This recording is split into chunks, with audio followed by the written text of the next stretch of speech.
लिख लिया। अब देखो इसको तो छोड़ दो, बस इधर ध्यान दो। यहाँ से हम लोग एक इक्वेशन निकालने जा रहे हैं, ठीक है। स्ट्रॉन्ग इलेक्ट्रोलाइट के लिए एक इक्वेशन निकालने जा रहे हैं, समझो उस इक्वेशन को। अच्छा एक बात बताओ, ये मैक्सिमम वैल्यू है इसकी, तो ये कब होगी? जब डाइल्यूशन अपनी लिमिट पे पहुंच होगा, यानी कि इनफाइनाइट डाइल्यूशन। मैक्सिमम वैल्यू तभी तो होगी। तो मैं इसको यहाँ पे सेटअप कर देता हूँ एम लैम्डा नॉट से या इन्फिनिटी से, ठीक है, नॉट से या इन्फिनिटी से, ठीक है। तो नॉट लिख सकते हो, ये हो गया लैम्डा नॉट या लैम्डा इनफाइनाइट, सही है, क्लियर? यहाँ तक कोई दिक्कत किसी को? अब देखो तो ये लैम्डा नॉट और ये हो गया तुम्हारा। अब यहाँ से आप लोग इसको क्या कंपेयर करके हेल्प कर सकते हो थोड़ा सा, कि स्ट्रेट लाइन बननी है ना, तो स्ट्रेट लाइन की इक्वेशन निकाल सकते हो मेरे साथ में, देखना जरा। तो कंपेयर करोगे तो क्या आता है, y is equal to M X plus C. C क्या होता है? इंटरसेप्ट, अरे कॉन्स्टेंट इंटरसेप्ट। तो यहाँ पे इंटरसेप्ट क्या है? ये तो यहाँ कट कर रही है, अगर इसको आगे बढ़ाते बढ़ाते चले जाओगे तो इंटरसेप्ट क्या होगा, ठीक है। तो ये हो गया लैम्डा नॉट या लैम्डा इन्फिनिटी। इन्फिनिटी लिख दे, नॉट चाहो नॉट लिख लो, कोई आपको नहीं आएगी। अब m क्या है? स्लोप। x क्या है? x is under root concentration. तो आप क्या करोगे यहाँ पे, तो y की वैल्यू देखो, y की वैल्यू क्या है? लैम्डा। y की वैल्यू क्या ऑल ओवर क्या चल रहा है? लैम्डा चल रहा है ना, मैं अलग अलग जगह निकालूंगा तो y की तो लैम्डा, सही है। तो यहाँ पे m जो है वो स्लोप है, तो स्लोप को आप किसी कांस्टेंट से डिनोट कर लोगे, a मान a है, ठीक है। कितना है स्लोप है इसका? a, सही। अब ये कोई कांस्टेंट है, अब ध्यान देना, ये क्या है आपका? अंडर रूट कंसंट्रेशन, तो अंडर रूट सी लिख दूं, सही। ये लगा प्लस का साइन। सर जरा ध्यान देना, इसका स्लोप नेगेटिव आ रहा है कि पॉजिटिव? नेगेटिव है ना, पक्का? क्योंकि पॉजिटिव स्लोप वाले कैसे होते हैं, देखो ऐसे, ये कैसे होते हैं, ऐसे ऐसे करके क्या होते हैं? Positive slope. और ये ऐसे ऐसे करके जो बनते हैं जितने भी, वो कैसे होते हैं आपके? नेगेटिव। तो इसका स्लोप नेगेटिव आ रहा है, तो मैं इसके आगे नेगेटिव चिपका दूं, तो आपका जो आया, ये ध्यान रखना,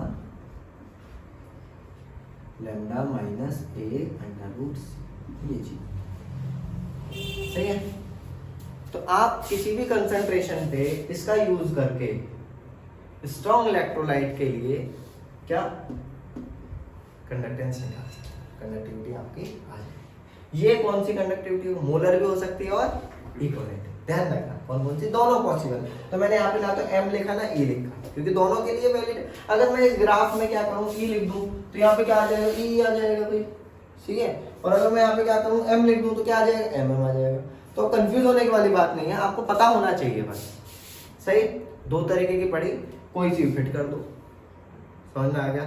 इतनी चीज क्लियर। अब देखो, अब क्या हुआ कि हम लोगों को सारी चीज पता चल गई, ऐसा होता है, ये चीज ऐसे होती है, ये चीज ऐसे। अब दिक्कत क्या है यार, इसके लिए तो चलो तुम्हें पता लग गया, ये इक्वेशन से आप लोग कैलकुलेट कर लोगे।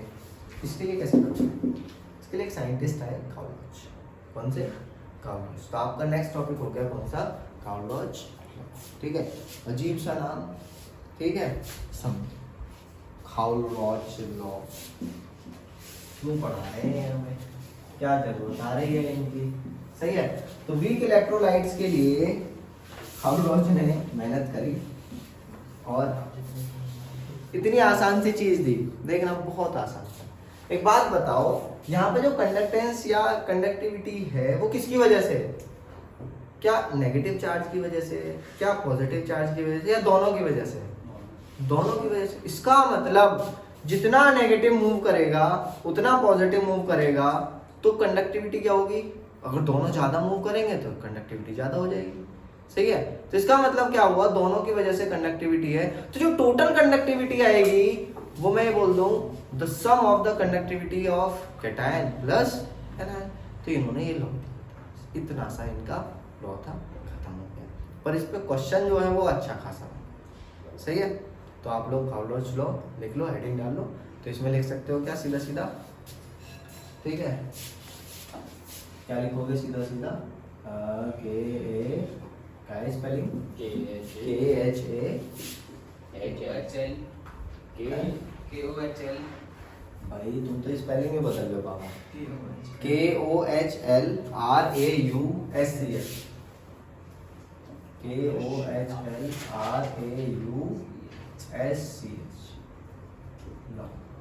ये लोग क्या कहता है भाई, मैं इसका स्टेटमेंट नहीं लिखने वाला, मैं क्लियर बात बता दूं, बस इसका एक ही स्टेटमेंट है। क्या है सीधा सीधा? हाँ, at infinite dilution conductance is equal to, भाई ये तो सबको पता है, ये इसकी कंडक्टेंस और इसकी कंडक्टेंस, यानी कि ये समझ में आ गया सीधा सीधा ये लो है। लेकिन ये हेल्प कैसे करता है आपकी वीक इलेक्ट्रोलाइट्स के कंडक्टेंस निकालने में, तो वो चीज हम लोग यहाँ पे देखेंगे। यहाँ तक क्लियर है ना सब लोगों को? और लॉ तो छोटा सा है, सही है ना, लेकिन ये हेल्प कैसे करता है वो चीज देखेंगे। चलो, तो इसके लिए न्यूमेरिकल ट्राई करते हैं। फटाफट से लिखो क्वेश्चन।